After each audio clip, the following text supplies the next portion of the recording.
السلام علیکم۔ آج کی ویڈیو میں ہم 3 اہم موضوعات پر بات کریں گے جو حالیہ دنوں میں سوشل میڈیا پر بحث کا موضوع بنے ہوئے ہیں۔ ان موضوعات کے پیچھے کی سچائی جاننے کے لیے ویڈیو کو آخر تک دیکھیں۔ پشاور میں جماعت اسلامی کے کسی مدرسے میں دستار فضیلت کی تقریب منعقد ہوئی، جس میں شیخ القرآن والحدیث قائد انقلاب قرآنی مولانا محمد طیب طاہری صاحب کو مہمان خصوصی کے طور پر مدعو کیا گیا تھا۔ ساتھ میں کسی شیعہ عالم کو بھی مدعو کیا گیا تھا، مگر سوشل میڈیا پر کچھ لوگوں نے بنا تحقیق کے یہ بات پھیلا دی کہ یہ پروگرام جماعت اشاعت التوحید و سنہ کے کسی مدرسے میں ہوا ہے اور شیعہ عالم کو مدعو کیا گیا۔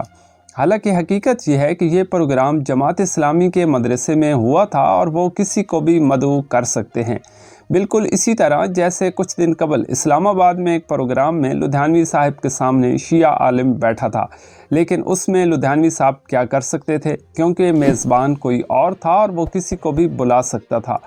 لہٰذا گزارش ہے کہ الزام کی بھرمار سے پہلے تحقیق کر لیا کرے۔ شیخ القرآن والحدیث مولانا محمد طیب طاہری صاحب نے بیان کیا اور پھر وہاں سے روانہ ہو گئے۔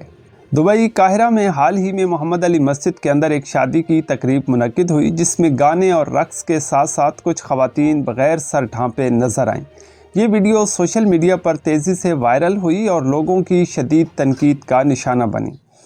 سوشل میڈیا صارفین نے مسجد کے صحن میں رقص کرنے اور غیر روایتی تقریبات منعقد کرنے پر اعتراض کیا، کیونکہ مسجد عبادت کے لیے مخصوص مقام ہے۔ اس واقعے نے تقریب کے منتظمین کے خلاف قانونی کارروائی کے مطالبات کو جنم دیا۔ ابھی تک اس واقعے کے بارے میں کوئی سرکاری بیان جاری نہیں کیا گیا۔ محمد علی مسجد مصر کے نمایاں تاریخی اور سیاحتی مقامات میں سے ایک ہے۔ اس کا معماری ڈیزائن استنبول کی سلطان احمد مسجد کی عکاسی کرتا ہے اور یہ حماس شام میں خالد بن ولید مسجد سے بھی مشابہت رکھتی ہے۔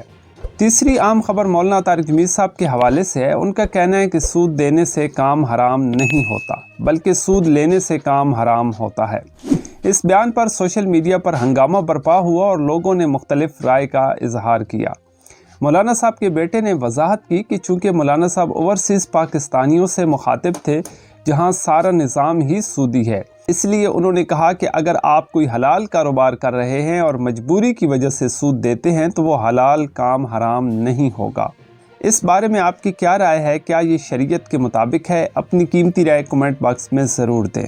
محترم ناظرین، تحقیق کے بغیر کسی پر الزام لگانا غلط ہے۔ اپنی رائے دینے سے پہلے حقائق کا جائزہ لیں اور معاشرتی اتحاد کو برقرار رکھیں۔ مزید معلومات کے لیے ہمارے چینل کو سبسکرائب کریں اور اس ویڈیو کو شیئر کریں۔